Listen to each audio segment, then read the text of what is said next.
We've arrived, sir, and we have exact coordinates of the signal's origin. What do you suggest we do? Send in a reconnaissance drone.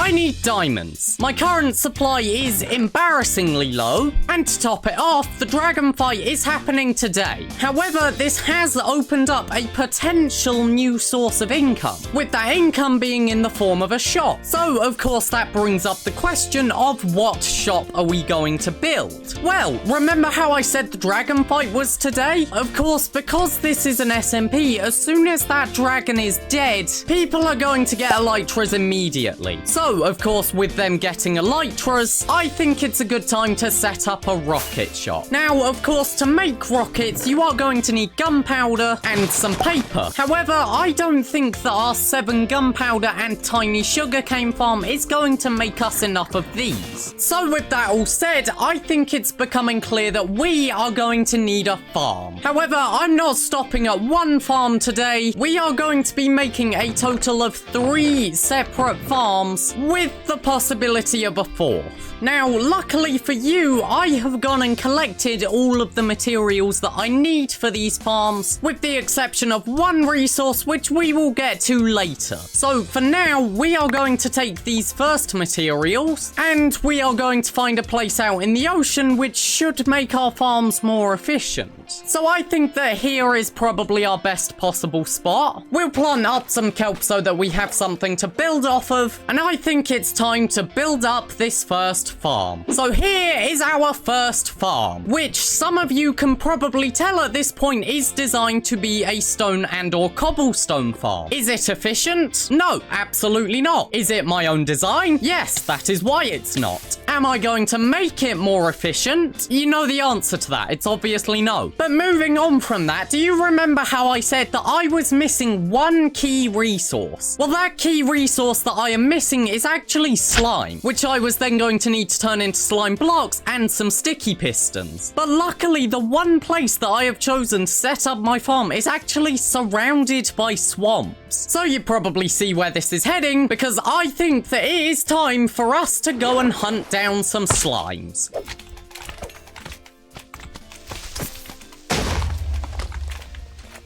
So after that wonderful slime hunting, we have managed to collect a wonderful 2.5 stacks of slime, which is actually enough for all 3 farms. So I'm gonna make some sticky pistons, and I've turned the others into slime blocks. And what I'm going to do first is build the TNT depot that should go up here. Now, I don't actually have any TNT spare, so I really need to get this correct. So I think it's like that. No, this is 1 block over. So the TNT goes there. The slime goes there. Then I think the rest of the slime goes here. I need to put a coral fan there that should die. Just like that. Oh, but where does the bamboo go? Right, I'm gonna take a guess and say that it goes there. I need to remove any blocks touching it. This rail goes here. I put a minecart on the rail. Then the sticky piston will go there. And I don't have a way of activating this. Sorry, hold on, need you. So I think if I put that down, then it's primed. And now when I take it away, it should... No, I may have messed this up. If I place it down again... Oh, no!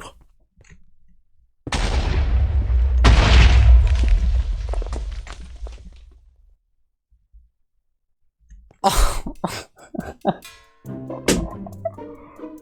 Oh no! Oh no! Oh, I think that just blew up half the stuff. Oh no. Okay, there's a minecart here. Please tell me the rest of it fell in the collection system. It might have. Oh, I'm missing the slime. Okay, let's make another TNT block. This is my last one. I need some more slime blocks. So, TNT here, slime blocks here, fence post there, some more slime blocks there, a detector rail there, the minecart on top, and I'm missing my coral fan. Please tell me I have another at home. No, no, no, and no. Okay, I need this. And let's try this again. Coral fan there, sticky piston here. I didn't realize it was already powered. Oh, that could have ended badly. But now if I take this away, so it is very primed right now. And finally, if I put it back,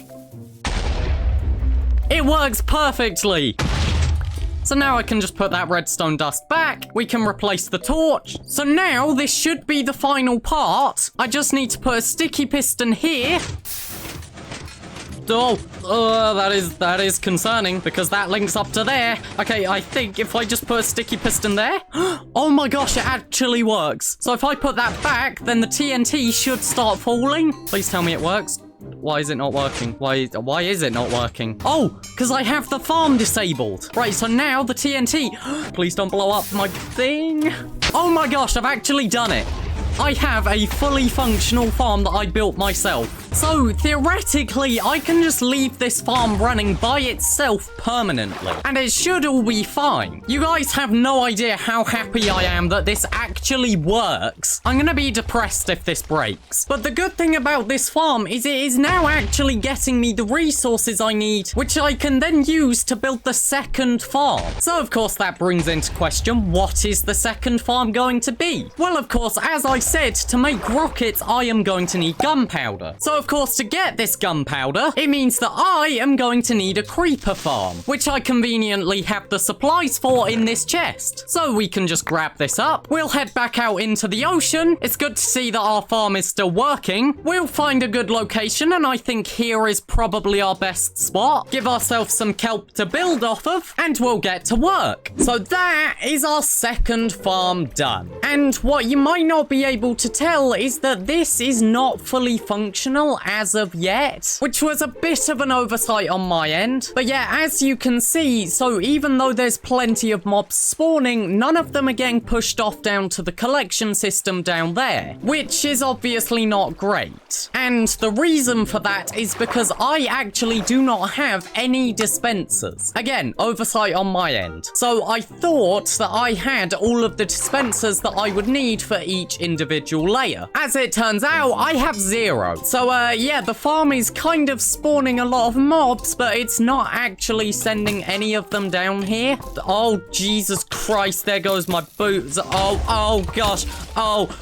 Get me out, get me out, get me. Oh no, my stuff's falling into the ocean. Okay, it's just you here now. Something else just broke. There goes my helmet. So, this might need some lighting up. But there's something else you might have noticed about the farm whilst I've been talking about it, which goes back to what I said it was for earlier. So, you might remember that I said that this farm was going to be used to produce gunpowder, which I would then turn into rockets and sell them for diamonds. But as of now, this farm is producing a lot more than creepers. In fact, it's spawning almost any normal mob in the game other than Enderman. But anyone that knows how creeper farms work should know that there is a very simple solution to this, which is to add trapdoors. And in the case of this farm, given how many layers it has, we will need a total of 1,120 trapdoors. Or in other words, 3,360 planks to craft that many. So, quite a lot. Now, on the surface, that sounds really awful. Like, oh, I am going to need to cut down so many trees just to get that wood. When in actuality, I don't. Because that is going to be what is produced by our third and final farm for today's episode. So, of course, upon hearing that, you might assume that we are making a tree farm. You are wrong. And am I going to tell you what farm I am making? Absolutely not. You can all find out when I build it. So, just as before, we are going to need all of the materials in this chest. We'll sail out into the ocean, plant up our kelp, and get to building our biggest and most complex farm yet.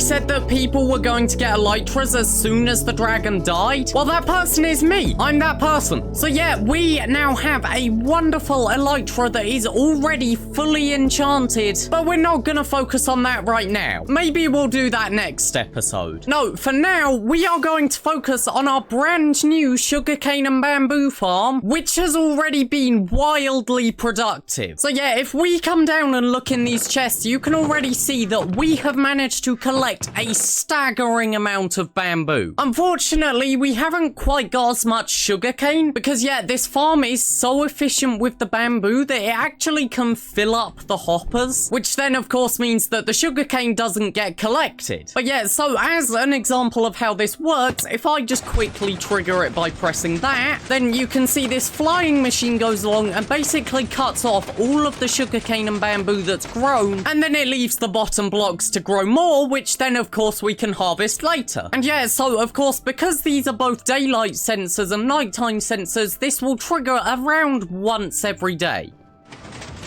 Just like that. So that's our brand new farm. But now, I think it's time that we actually go back to what this was all for. Right at the start of this episode, I said that I wanted to start selling some rockets. So of course, we made this cobblestone farm to build that farm. That farm was then producing gunpowder, and then we built this farm to get us some sugarcane. So of course, we have what we need. Unfortunately, there's a slight problem, and that problem comes in the form of someone on the server. So just through this nether portal to the end portal, we can find that Ozcrafter Sim has already set up a rocket shop. And I do not appreciate this. Not because he's stealing my business, but actually because of this ludicrous price. Seriously, what is that? 1 diamond for 2 stacks of rockets? That is utter madness. Which is why we're going to set things straight. Oh no, and bring back the fair prices for these rockets. I just need to get some spruce wood. I don't actually have any spruce wood. I guess oak will do fine. So let's build our new shop. And I mean, as you can see, it is a very unique design. The only thing that's left to do is put in the barrels, which I haven't crafted yet because I've run out of wood. If only I had some sort of farm. Oh, that's convenient. But now that everything's set up here, I'm sure you guys are wondering, what am I going to do to compete with Ozcrafter Sim's prices? Well, with him charging 1 diamond for 2 stacks of rockets, I think it's only right that we start off low at 1 diamond for 3 stacks of rockets. 150% of the product for the exact same price. So everyone, you know where to buy your rockets. And just in case you don't, then here's a sign. And 2 more just in case you didn't get it. Now, one thing that I haven't mentioned is the fact that Ozcrafter Sim actually also sells elytras. And to be honest, I am going to need a spare. However, I'm not quite sure if I want to spend 25 diamonds getting one when I could just go exploring and try and get some more myself. So yeah, next episode. For now, there is one more thing that I want to do. So of course, I'm going to stock all of those rockets off camera because it's going to be a lot of going back and forth. But what I can do right now is I can fix this. Because yeah, if you remember last episode, I kind of fell out of the sky. And now my ship is ruined. So all I really need to do is just quickly see if I can fix this.